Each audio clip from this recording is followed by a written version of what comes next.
Baie welkom by ons aanlyn diens. So bly jy is ingeskakel. Ons het laasweek begin met 'n nuwe reeks getiteld Rigtingwysers. Rigtingwysers wat ons wys hoe om die pad te loop, wat om te doen as Christene, hoe om sin te maak van die wêreld. Nou daar's 'n paar verskillende temas wat vir ons rigtingwysers is, wat ons help om regtig sin te maak in 'n gebroke wêreld. Die probleem is dat soms is ons rigtingwysers ook gebreek. As gevolg van wêreldinvloed, as gevolg van die manier hoe ons die lewe interpreteer, is hierdie rigtingwysers gebreek. Laasweek het Johan gepraat oor spiritualiteit, dat ons almal op soek is na spiritualiteit, maar wat beteken dit? En dit beteken een ding, dat jy gered is deur Christus Jesus, en dat hy die leier van jou lewe is, en in hom vind jy jou spiritualiteit, nie in allerhande ander goed nie, maar in hom. Vandag gesels ons oor wat regtig goed is. Ons het 'n aansienlike probleem met die woord goed. Soveel so dat ons baie keer die teenoorgestelde voel, ons voel nie goed genoeg nie. En dan bepaal ons lewens op ons tekortkominge en waar ons nie verseker is oor onsself nie, of waar ons paar uitdagings het met hierdie idee van nie goed genoeg nie. En dan loop ons 'n hele ander rigting as wat God vir ons bestem het. Tog is dit so nodig om 'n goeie idee te hê van wat is goed. Laat my dink aan die storie van hierdie paartjie. Man, hulle was nie lank saam nie. En alles was goed. Alles het goed gegaan in hulle lewe en hulle huwelik. Hulle was gelukkig. Hulle het saam tyd spandeer. Hulle het saam die Here gedien. Tyd saam met hom spandeer. Van die oog af het dit gelyk of hulle die gelukkigste paartjie is wat al ooit bestaan het. Maar toe kom daar 'n dag, toe kom daar 'n oomblik wat als in mekaar inval. 'n Oomblik vind hulle self sonder God, in 'n plek in hulle lewe waar God nie op daai oomblik is nie. En hulle leen hulle ore uit aan dit wat ander sê, ander se opinies, dit wat ander sê moet hulle doen met hulle lewe, keuses wat hulle moet maak. Ek dink ons almal was al daarso. En hulle lewe verander drasties. Nadat hulle geluister het vir hierdie persoon wat aan die buitekant staan, vir die mense wat aan die buitekant staan, sal hulle lewe vir altyd verander. Die storie van Adam en Eva. 'n Oomblik sonder God, bevind hulle self in die kake van die vyand, en hy manipuleer hulle, hy vertel hulle leuns en hulle maak die verkeerde keuse. Want hulle voel hulle kan beter. Hulle voel hulle kan meer. Jy weet, die paradys waarin ons lewe is dalk net nie goed genoeg nie. Ons kan beter. En dit is 'n probleem in ons lewe ook. Ons voel ons kan beter, want dis hoe ons wêreldstelsel opgestel is om heeltyd beter te doen. Ons praat baie hieroor. Voltaire het eendag gesê, "Perfect is the enemy of good." Jy weet, ons loop met hierdie illusie, en dis hoekom ek het anders wil sê vandag. Ek sê, the illusion of perfect is the enemy of good. Want niks is perfek nie. En omdat ons so vasgevang is in hierdie eindelose, ek wil dit amper sê ratreis, dat ons heeltyd moet beter, heeltyd moet meer. Vandag wat ek gedoen het, môre moet ek meer. En ek verstaan waar jy werk, moet die begroting moet klop. Die targets wat jy moet haal, jy moet dit haal, anders kry jy nie salaris daai maand nie. Maar om dit in elke deel van ons lewe te doen, is nie van die Here af nie. Jy word vasgehou deur 'n leuen, dat miskien as ek net dit doen, is dit beter. In Adam en Eva se geval, kan ek soos God wees. Moenie toelaat dat die perfekte lewe, wat God vir jou bestem het, dit wat goed is in sy oë, gepotjie word deur jou perfek nie. Dit wat goed is in jou oë nie. Want die goeie nuus is, hier in Genesis 1, sommer heel aan die begin van die Bybel, sien ons God het na alles gekyk wat hy gemaak het, en kyk, dit was baie goed.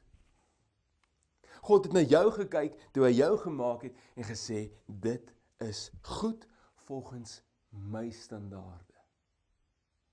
Volgens dit ek, wat God is, dit wat ek bepaal het om te wees. Natuurlik is ons in 'n sondige wêreld, natuurlik sit ons met sonde, natuurlik sukkel ons ook, en partykeer, dan kry ons dit sommer maklik reg om homself te potjie, en die verkeerde keuses te maak. Maar dan moet ons die vraag vra, vir ons rigtingwysers, daar waar ons gaan, waar ons op pad is, wat is regtig goed in God se oë? En wat kan ek doen vandag in my lewe, om juis goed genoeg te wees?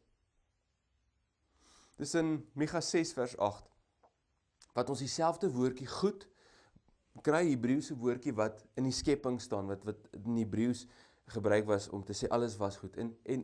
En God sê hierdie vir die ouens, vir die Israeliete, en hy's besig, as jy die hele hoofstuk gaan lees, in hierdie hofsaak, die gevoel wat 'n ou kry met hulle, wat hy 'n aanklag teen hulle bring en sê, kyk wat het ek gedoen en kyk wat doen julle. En hier in Micha 6 vers 8 sê hy het aan jou mens bekend gemaak wat goed is. Wat anders eis die Here van jou, as om net te doen wat reg is, om troue liefde te bewys, en om nederig die pad saam met jou God te loop. Hierdie is die antwoord vir ons rigtingwysers. Hierdie is die antwoord vir wat goed is, wat God van ons eis, wat God van ons wil hê. Nie die wêreld nie die opinies nie jou werk nie, niks anders nie, maar God. En ek wil jou uitnooi om saam met my deur hierdie te stap vandag, wat ons gaan kyk na wat God hier bedoel, wat soek hy van ons? Dat ons hierdie goed kan begrawe wat ons tyd en ons aandag aftrek en ons seermaak onnodig, en fokus op dit wat God sê. Eerste ding wat net vir my uitstaan, voordat ons by die 3 goed kom wat hy vir ons sê, is, hy sê, hy het dit aan jou bekend gemaak. God steek nie goed weg van jou nie. God verwag nie dat jy moet rondloop en soek, wat moet ek nou doen, hoe kan ek God tog tevrede stel nie. Hy het dit aan jou bekend gemaak. En weet jy wat soek God vir jou? God soek vir jou 'n getransformeerde lewe. Nie een wat op een plek stil staan en maar net hoop die dag van môre is beter nie. Nee, hy soek 'n getransformeerde lewe. Die 3 goed wat hy lys is doen wat reg is, liefde en loop in nederigheid. En ek het nou sommer ons gemeente se kernwaardes gevat en daar langs aan gesit, en ek dink dit pas so mooi in. Om te doen wat reg is 'n groot vorm van rentmeesterskap. Liefde is evangelisasie, en om te loop in nederigheid is disippelskap. En is belangrik dat ons hier gaan stilstaan, want ons as gemeente moet weet wat is ons waardes, wat is ons kernwaardes. Maar as ons dit weet, is dit tog vir ons 'n rigtingwyser vir ons lewe ook. Eerste ding wat God sê is, doen wat reg is. Dis nie so maklik nie, is dit. Dis nie iets wat altyd net van nature afkom. Party mense kry dit meer reg as ander. Ek dink sommer aan Jakob. Jakob het dit nie so maklik reg gekry nie. Jakob het gesukkel om te doen wat reg is. Inteendeel, hy het sy eie broer die hele tyd ingedoen. Vir ander mense kom dit net meer natuurlik. Maar wat word vandag van my en jou verwag? Daar waar jy werk, daai verhouding wat jy in is. Hoe moet ons hierdie goed benader? In besigheid. In die keuses wat ons maak. Jy weet, Christene is die persone wat die moeilike keuses maak in die lewe en kies om daarby te bly. Eerlikheid in Suid-Afrika is nie maklik nie. Jy kan nie voorkom in besigheid as jy eerlik is nie, of so voel mens soms. Maar wat van my en jou verwag word, is dat ons vandag met eerlikheid sal besigheid doen. Met eerlikheid in hierdie verhouding sal staan. Met integriteit en met regverdigheid. Dis 'n tall order. Maar dit is wat God van ons eis. Niemand het die Here sal verstaan nie. Maar ek kies vandag om eerlik te wees, om met integriteit te lewe en in regverdigheid te lewe. Hoe anders kan ek en jy dan goeie rentmeesters wees as ons dit nie doen nie? Want 'n rentmeester is iemand wat iemand anders se besittings bestuur en God vertrou jou vandag met talente, met finansies, met gawes om dit te bestuur. Hy gee vir jou 'n man, hy gee vir jou 'n vrou, hy gee vir jou kinders om dit te bestuur. En hoe kan ons dit doeltreffend bestuur en effektief bestuur as ons nie eerlik is nie, as ons nie integriteit het nie en as ons nie regverdig is nie? Dit maak my opgewonde hierdie woord, want dit sê vir my, as ek en jy, ons as Christene opstaan, kan hierdie wêreld regtig 'n verskil ervaar. Kan ons regtig waar vorentoe gaan, want die wêreld het meer van ons nodig. Volgende punt wat Micha oorskryf is troue liefde. In die oorspronklike teks is dit 'n verbondsliefde. En dis wat die Here van ons vra, is hierdie verbondsliefde. Hierdie commitment wat ons maak. Hierdie getrouheid waarmee ons lewe, hierdie loyaliteit waarmee ons lewe. Kom wat wil, ons kies om lief te hê. Natuurlik is dit my liefde met God, maar my liefde met ander mense ook, hoe ek dit uitleef. Dis die evangelisasie deel van ons kerk se waardes. Ons gaan uit. Ons is nie net 'n kerk wat sê, kom kyk hoe lyk dit hier binne nie, maar 'n kerk wat sê, kom ons gaan uit en maak 'n verskil in ons wêreld. Dit is vir my altyd so, is my kommerwekkend.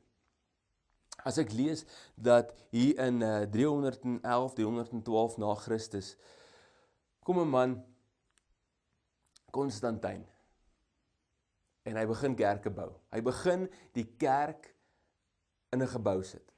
Voor dit het ouens in huise bymekaar gekom. Voor dit het was ouens gemartel en as Christene moes hulle uitgaan en die woord van God verkondig. Maar die kerk het gegroei.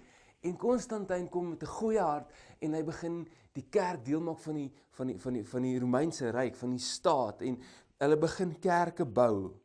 En ewe skielik is daar 'n duik in kerkgroei. Inteendeel, mense begin opstaan teen die kerk, want dit waarvoor die kerk begin staan is nie meer reg nie. En vandag sit ons met besonderse mooi kerke, mooi geboue wat geverf is en groot klank het.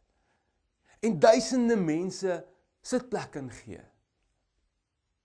En ons het 'n kerk begin word in die wêreld, in die algeheel, wat sê, kom kyk hoe oulik is ons, kom kyk hoe lyk ons hier binne, kom kyk hoe mooi preek ons, kom kyk hoe mooi sing ons. Man, jy gaan nie eers warm kry as jy hier so sit nie. Maar dit het die boodskap van Christus meer skade gedoen. Nee, God sê vir my en jou vandag, gaan uit. Daar waar jy werk, daar waar jy beweeg, langs die sportveld waar jy sit, of staan, daar waar jy by die familiebyeenkoms is, juist daar gaan lewe jou verbondsliefde uit. Gaan wees liever daai mense. En dan die volgende een is loop in nederigheid. Nederigheid kom nie van self nie.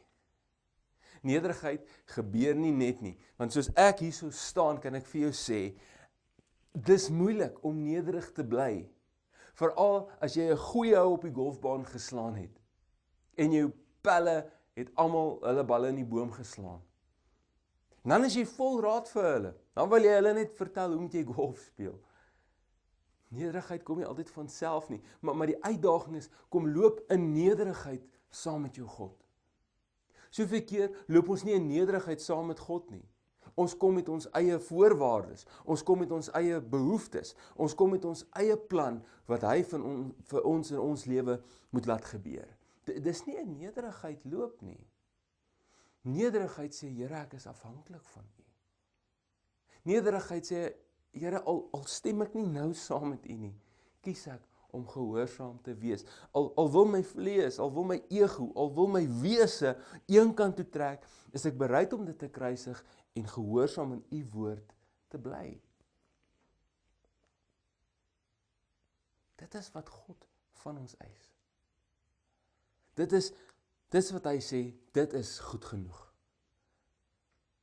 Om die regte ding te doen, om lief te hê, en om nederig saam met hom te loop.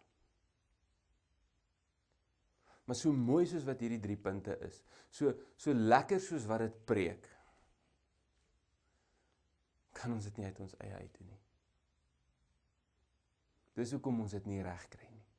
Dis hoekom jy dit vandag nie reg kry nie. Ek het vandag nie reg kry nie, want soms probeer ons dit alleen doen. Stap in jou werk in en probeer regverdig wees. Stap by jou familie in, by 'n familiebyeenkoms en probeer om lief te hê. Dis moeilik. Stap met jou sukses rond, met dit wat jy behaal het en probeer in nederigheid loop. Dis moeilik. Maar is die ding, dis nie onmoontlik nie. Want as ek en jy as Christen hierdie 3 punte vat en ons bring dit voor die kruis, ons vat dit na Christus toe, sal ons sien dat net Christus hierdie goed in ons lewe kan voortbring. Hoekom? Want daar was 'n kruis. Daar was 'n oomblik wat geregtigheid vervul was, verbondsliefde geopenbaar was en nederigheid sigbaar was. Daar wat Jesus aan die kruis hang en sê, weet jy wat? Dis hoe dit lyk. Volg net my voorbeeld. Kom lewe in my genade. Ervaar my vergifnis. Want net dan word ons in staat gestel om so te lewe. Gaan daar oomblikke wees? Gaan daar oomblikke wees wat jy sukkel? Definitief. Maar daar was 'n kruis.